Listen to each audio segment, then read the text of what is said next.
آپ نے رسول اللہ صلی اللہ علیہ وسلم کا وہ واقعہ سنا ہوگا کہ آپ صلی اللہ علیہ وسلم پر جب مکہ کے اوباش، مکہ کے کافر، مکہ کے مشرکین ہر طرح کا دکھ تکلیف صحبتیں دے کر تھک گئے، اب حضور علیہ الصلوۃ والسلام کے لیے ایک میٹنگ بیٹھتی ہے اور آپس میں یہ طے ہوتا ہے کہ ہم حضور کے چچا کے پاس جائیں، جا کر اس سے یہ بات طے کرتے ہیں کہ آپ اپنے بھتیجے سے پوچھو کیا وہ ہمارا سردار بننا چاہتا ہے، ہم اسے اپنا سردار بنانے کے لیے بھی تیار ہیں۔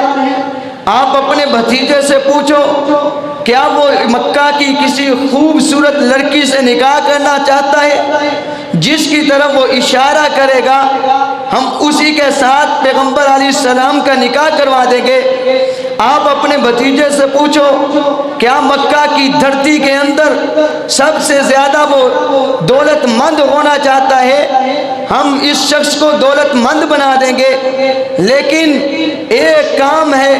وہ یہ پیغمبر نہ کرے۔ اس چچا نے کہا کہ وہ کام کون سا ہے؟ انہوں نے کہا کہ یہ ہمارے بتوں کو گالی نہ دے،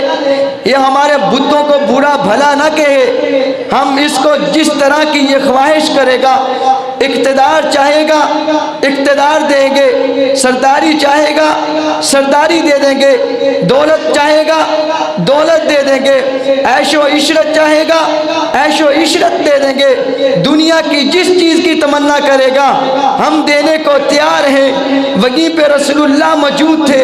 اللہ کے نبی علیہ الصلوۃ والسلام کو ان کے چچا نے کہا اے محمد آپ کی کیا خواہش ہے؟ مکہ کے کافر میرے پاس آئے ہیں، وہ اس چیز کی تمنا ظاہر کر رکھے ہیں۔ اللہ کے نبی علیہ السلام نے فرمایا اے چچا جان ذرا سن لیجئے، میرے ہاتھ پہ ایک ہاتھ پہ یہ سورج لا کر رکھ دیں، ایک ہاتھ پہ چاند لا کر رکھ دیں، میرے ہر طرف دنیا کی ہر چیز رکھ دیں اور مجھے کہیں کہ میں اپنے اس مشن سے دور ہو جاؤں۔ جان تو جا سکتی ہے لیکن اس مشن سے دور نہیں ہو سکتا۔